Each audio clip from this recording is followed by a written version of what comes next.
এখন আমরা দুটি গুরুত্বপূর্ণ অঙ্ক দেখব।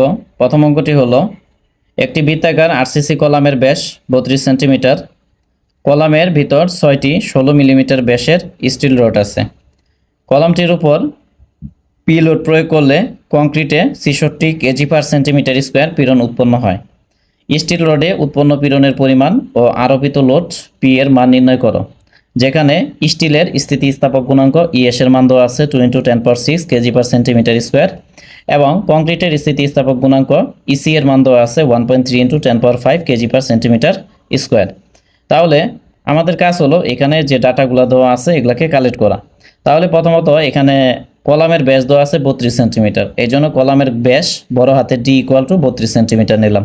এখানে কলামের ব্যাস দেওয়া আছে, তার মানে অবশ্যই কলামটি বৃত্তাকার। তাহলে বৃত্তাকার কলামের ক্ষেত্রফল কি হবে?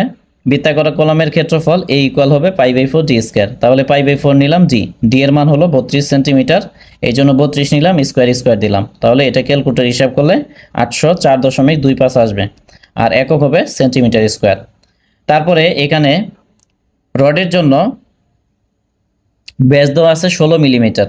তাহলে রডের ব্যাস ডি = 16 মিলিমিটার নিলাম। এখন মিলিমিটার থেকে সেন্টিমিটার করার জন্য 10 দ্বারা ভাগ করতে হবে।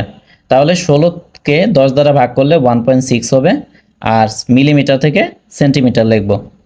তাহলে এখন স্টিল বা রডের ক্ষেত্রফল AS = এ মানে এরিয়া আর এস মানে স্টিল, মানে এরিয়া অফ স্টিল বা স্টিলের ক্ষেত্রফল বা রডের ক্ষেত্রফল = এখানে স্টিল বা রড আছে 6টা, এই জন্য 6 নিলাম, আর একটার ক্ষেত্রফলের সূত্র কি π/4 ছোট হাতে d²।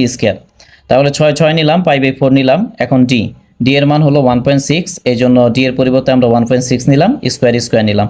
তাহলে এটা ক্যালকুলেটর হিসাব করলে 12.06 সেন্টিমিটার স্কোয়ার আসবে।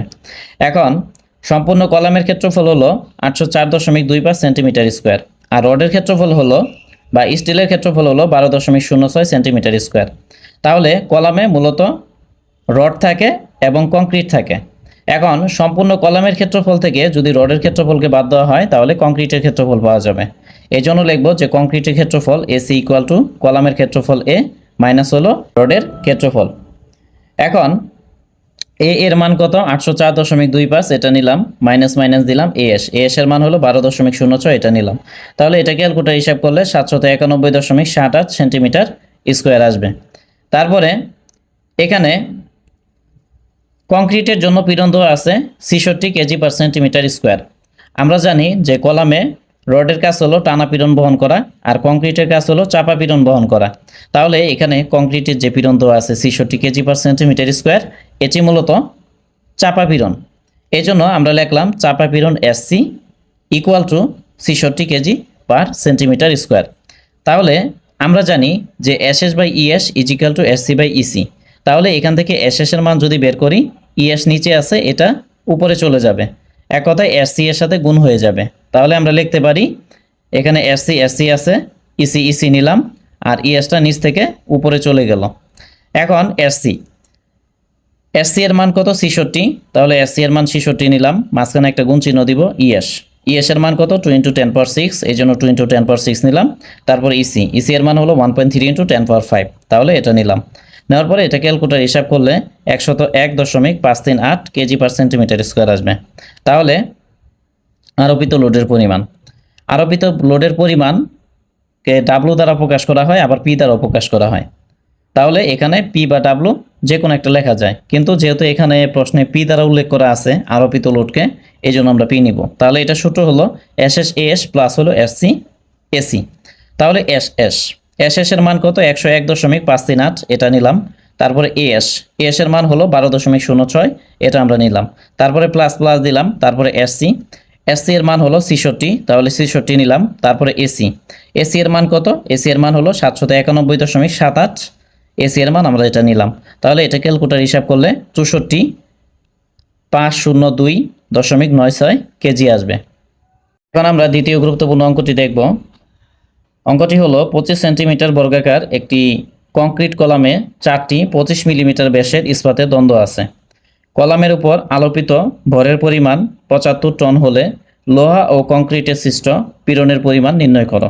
যেখানে ES equal to 2 × 10⁶ KG per centimetre square আছে এবং ইসি এর মান আছে 1.4 × 10⁶ কেজি পার সেন্টিমিটার স্কোয়ার।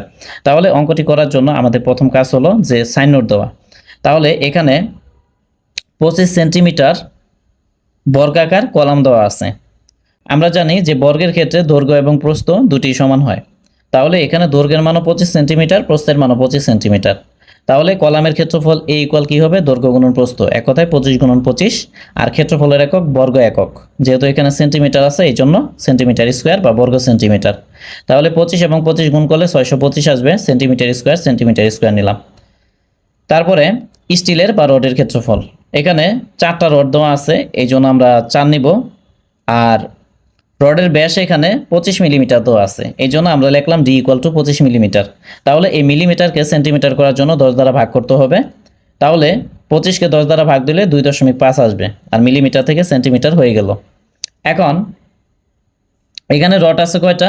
4টা রডের জন্য 4 নিলাম, আর একটি রডের ক্ষেত্রফল হলো π/4 ডি স্কোয়ার। তাহলে 4 নিলাম, π/4 নিলাম, ডি এর মান 2.5 নিলাম, স্কোয়ার নিলাম। তাহলে এটা ক্যালকুলেটর হিসাব করলে 19.625 সেন্টিমিটার স্কোয়ার আসবে। এখন আমরা জানি যে একটি কলামে স্টিল বা রড এবং কংক্রিট থাকে। তাহলে সম্পূর্ণ কলামের ক্ষেত্রফল থেকে আমরা যদি স্টিল বা রডের ক্ষেত্রফল বাদ দিই তাহলে কংক্রিটের ক্ষেত্রফল পাবো। এই জন্য লিখবো যে কংক্রিটের ক্ষেত্রফল এসি ইজ ইকুয়াল টু কলামের ক্ষেত্রফল এ মাইনাস হলো স্টিল বা রডের ক্ষেত্রফল এস। তাহলে এখানে এ এর মান 625 নিলাম, মাইনাস নিলাম, তারপরে এস এর মান হলো 19.625, এটা নিলাম। তাহলে এটা ক্যালকুলেটর হিসাব করলে 605.38 সেন্টিমিটার স্কোয়ার আসবে। তারপরে এখানে লোডের পরিমাণ দেওয়া আছে 75 টন। তাহলে লোডের পরিমাণ বা ভরের পরিমাণ ডাব্লিউ ইকুয়াল টু 75 টন নিলাম। এখন টন থেকে কেজিতে আসার জন্য 1000 দ্বারা গুণ করতে হবে, এই জন্য 1000 দ্বারা গুণ করলাম আর টন থেকে কেজি করলাম। তাহলে 75কে 1000 দ্বারা গুণ করলে 75,000 কেজি আসবে। এখন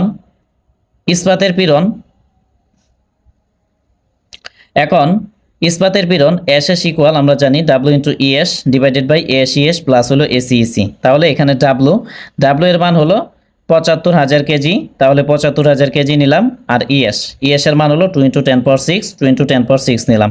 তারপরে এখানে এস এর মান আমরা পাইছি 19.625, তাহলে 19.625 নিলাম। তারপরে ইএস এর মান দেওয়া আছে এখানে 2 × 10⁶ নিলাম। তারপরে এখানে প্লাস দিলাম, তারপরে এসি। তাহলে এখানে এসি এর মান আছে 605.38 নিলাম। তারপরে ইসি এর মান এখানে দেওয়া আছে 1.4 × 10⁶, তাহলে এটা নিলাম। এখন এটা ক্যালকুলেটর হিসাব করলে 169.15 কেজি পার সেন্টিমিটার স্কোয়ার আসবে।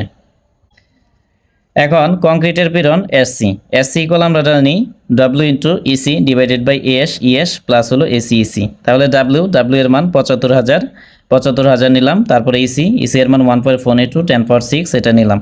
তারপরে এস এর মান হলো 19.625, এটা নিলাম। তারপরে ইএস এর মান 2 × 10⁶, এটা নিলাম। তারপরে প্লাস দিলাম। তারপরে এসি এর মান হলো 605.38 নিলাম। তারপরে ইসি এর মান হলো 1.4 × 10⁶, এটা নিলাম। তাহলে এটা ক্যালকুলেটর হিসাব করলে 118.41 কেজি পার সেন্টিমিটার স্কোয়ার আসবে।